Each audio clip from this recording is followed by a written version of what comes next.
اعوذ باللہ من الشیطان الرجیم بسم اللہ الرحمن الرحیم۔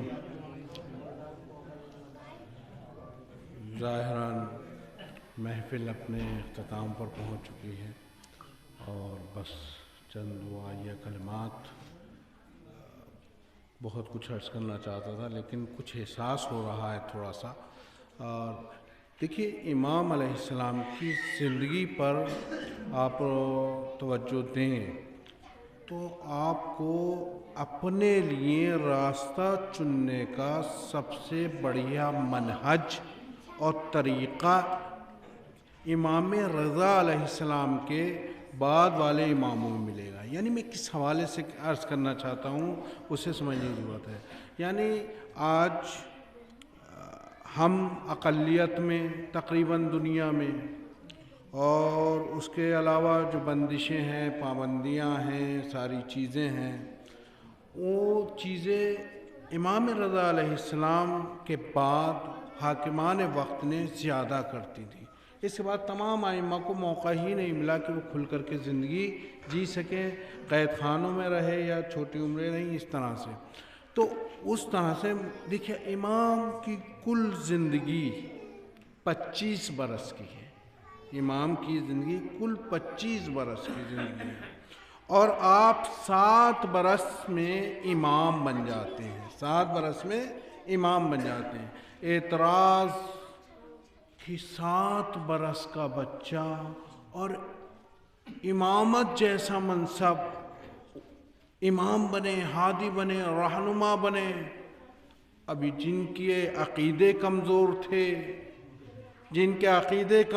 تھے، ان کے ذہنوں میں شکوک آئے، لیکن جن کے یہاں پر عقیدوں کی گرہ قرآن سے ملی ہو، انہیں نہ کوئی شک ہوا نہ شبہ ہوا۔ انہوں نے جس طرح سے مولائے کائنات کو غدیر میں امام مانا، اسی طرح سے امام جواد کو 7 برس کی عمر میں امام مانا۔ کیوں؟ ان کے یہاں قرآن رہنما ہے، ان کے یہاں آئینہ قرآن ہے۔ یہ قرآن کا مطالعہ کرتے چلے جاتے ہیں، اپنے اعتقادات کو دیکھتے چلے جاتے ہیں، کیونکہ یہاں جو اعتقاد بنے ہیں وہ قرآن کے آئینے میں بنے ہیں، سیرت اہل بیت کے آئینے میں بنے ہیں۔ یہاں پر کسی سرکاری مشنری میں عقائد نہیں بنائے گئے ہیں کہ کسے خلیفہ بنانا ہے، کسے نہیں بنانا ہے۔ صلوات پڑھ دیں محمد۔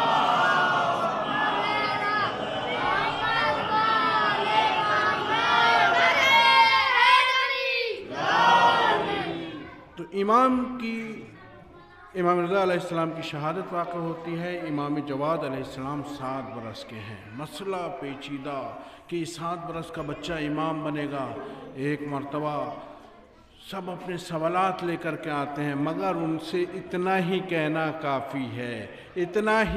کافی ہے کہ یہیں سے فرق سمجھ جاؤ کہ آل محمد اور ہیں، امتی اور ہیں۔ امتی وہ ہیں جو 14 برس میں مکلف ہوتے ہیں، آل محمد وہ ہیں چاہے بڑا ہو چاہے چھوٹا ہو، چاہے 7 برس کا ہو۔ یہ عیسیٰ کی طرح سے گہوارے سے اعلان کرتے ہیں۔ جناب عیسیٰ نے گہوارے سے اعلان کیا کہ مجھے نبی بنا کر کے بھیجا گیا ہے، مجھے کتاب دے کر بھیجا گیا ہے۔ اسی طرح سے یہ آل محمد اعلان کرتے ہیں کہ ہم امام بنا کر بھیجے گئے ہیں۔ صلوات پڑھ دیں محمد۔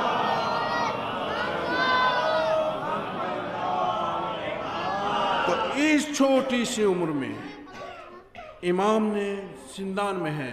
مامون نے امام کو، جب امام رضا علیہ السلام کو زہر دے دیا تو اس نے آ گیا یہ بغداد واپس، خراسان سے بغداد واپس آ گیا، اور اس نے اپنی مرکز بغداد میں بنا لیا۔ امام جواد علیہ السلام کو مدینے میں ہیں۔ اب مدینے والے حکمران نے اس کو حاکم کو لکھا کہ اگر تم نے اس بچے کو یہیں چھوڑ دیا تو جس طرح سے اس کے باپ نے ان کی اصطلاح میں یعنی امام ہشتم علیہ السلام نے تم لوگوں کے خلاف اقدام کیا تھا، یعنی یہ وہ افراد ہیں کہ جو ساکت رہتے ہوئے بھی انقلاب برپا کر دیتے ہیں۔ ان کو آدھی یعنی باقاعدہ تاریخ کے جملے کہ نیمی از افراد یعنی آدھے لوگ ان کو خلیفہ وقت مانتے ہیں، تمہیں خلیفہ نہیں مانتے ہیں۔ اگر تجھے مدینے اور مکے پر حکومت رکھنی ہے تو انہیں تو اپنے پاس بلا لے اور وہی کر جو ان کے باپ کے ساتھ کیا ہے۔ اس کے باوجود امام کو بلا لیا جاتا ہے بغداد اور تحت نظر فشار میں ہے، لیکن امام نے کتنا کام کیا۔ امام نے ایک انجمن بنائی، سازمان انجمن بنائی۔ امام نے کیسی انجمن بنائی؟ امام نے ایک سیاسی، عقیدتی، علمی انجمن بنائی۔ سیاسی، عقیدتی، علمی یعنی دینی بھی ہے، علمی بھی ہے اور سیاسی بھی ہے۔ اور یہ بالکل احساس نہیں ہوتا تھا، یہ یعنی خاموشی کے ساتھ تھا۔ اسی 25 برس میں امام علیہ السلام نے 100 شاگردوں کی تربیت کی، یعنی اپنے 100 خاص تربیت بنائے۔ یعنی حکومت ملنے نہیں دے رہی ہے، لیکن امام نے 100 خاص شاگرد بنائے، اور شاگرد ایسے نہیں کہ صرف شیعہ ہوں، ان میں اہل سنت بھی شاگرد ہیں۔ اور امام نے دوسرا کام کیا کیا؟ امام نے دوسرا کام یہ کیا کہ انہی افراد میں سے ان کو بعض کو حکومتوں میں داخل کر دیا، تاکہ وہاں کی یہ امام کے لیے نہیں، امام تو ظاہر میں بھی امام ہے، امام باطن میں بھی امام ہے۔ کائنات امام کی اطاعت کرتی ہے، امام کے ارادے کی اتباع کرتی ہے، امام جو چاہے کر سکتا ہے۔ گویا امام اپنے چاہنے والوں کو آمادہ کر رہے ہیں کہ تمہیں جب ہمارا آنے والا پردہ غیب میں ہوگا تو اس وقت تمہیں زندگی کیسے بسر کرنی ہے۔ امام اس وقت ہماری تربیت کر رہے ہیں، تو اپنے افراد کو حکومتوں میں بھی لگایا اور ایک سازمان بنائی، ایک انجمن بنائی خفیہ۔ کوئی پیسے دینے آتا تھا، تربیت ہو رہی ہے کہ دیکھو تمہیں امام سے مرتبط بھی رہنا ہے، تمہیں نائب امام سے مرتبط بھی ہونا ہے۔ امام کے کوئی ہدایہ لاتا تھا، کوئی پیسہ بھیجتا تھا، امام منع کروا دیا کرتے تھے، پیغام بھجوا دیا کرتے تھے، تمہیں فلاں جگہ پر فلاں کے پاس وہ امانت رکھ دینی ہے، میرے پاس تک نہیں آنا ہے، چونکہ یہاں پر پولیس لگی ہے، بقول اصطلاح یہاں پر جاسوس لگے ہوئے ہیں، جانوں کو خطرہ ہے۔ امام تربیت کر رہے ہیں۔ اے عزیزو، امام جواد کی زندگی سے ہمیں یہ درس لینے کی ضرورت ہے کہ ہمیشہ اقدام جو ہے وہ طاقت کے ذریعے سے نہیں ہوتا، کبھی بنیادی ضرورتیں ہوتی ہیں کہ ہماری سازمان ہو، ہم آپس میں متحد ہوں، ہم علمی کام کریں، ہم ایک دوسرے کی مدد کریں۔ یہ ہے، یہ تربیت ہو رہی ہے۔ اور اس کے علاوہ امام جو جملات احادیث امام نے فرمائی ہیں، آپ تعجب کریں گے۔ امام ایک حدیث میں فرماتے ہیں کہ مجھے وہ شخص پسند ہے کہ جس کا باطن ظاہر سے اچھا ہو۔ کتنی عجیب و غریب زبردست حدیث ہے کہ یعنی آج کوشش ہوتی کہ ظاہر اچھا ہو جائے، نہیں، جس کا باطن ظاہر سے اچھا ہو۔ امام کہتے ہیں مجھے وہ شخص پسند ہے۔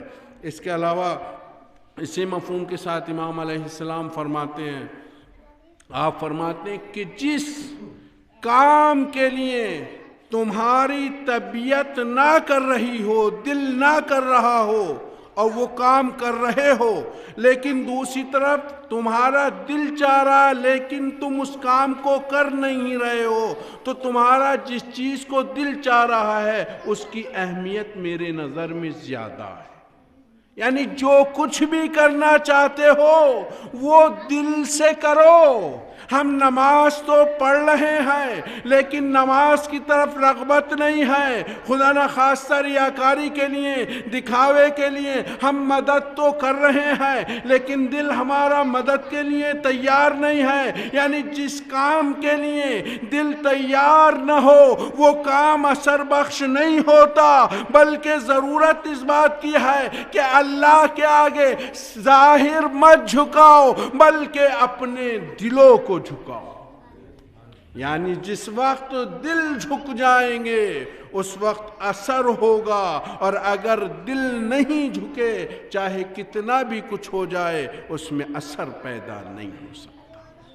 امام فرماتے ہیں، ایک اور نورانی حدیث آپ کی خدمت میں اور زحمت تمام، امام فرماتے ہیں کہ انسان کی انسانیت عقلانیت میں ہے، انسان کی انسانیت اس کی عقل مندی میں ہے۔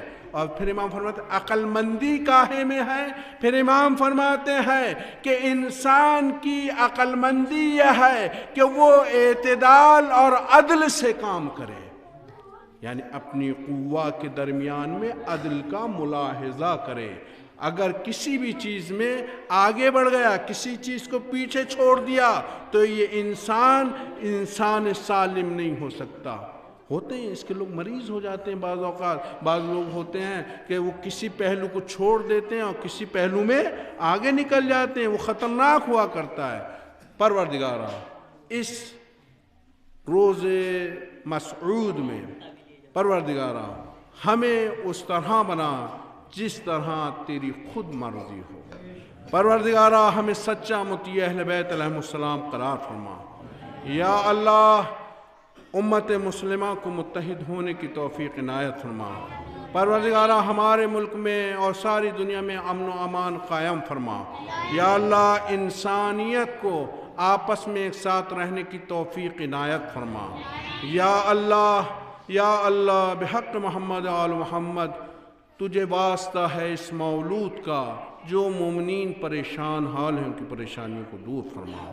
یا اللہ جو مومنین بیمار ہیں انہیں شفائے کاملہ و عاجلہ عنایت فرما۔ یا اللہ علماء حق کی حفاظت فرما۔ یا اللہ مومنین کو زیارات و حج عنایت فرما۔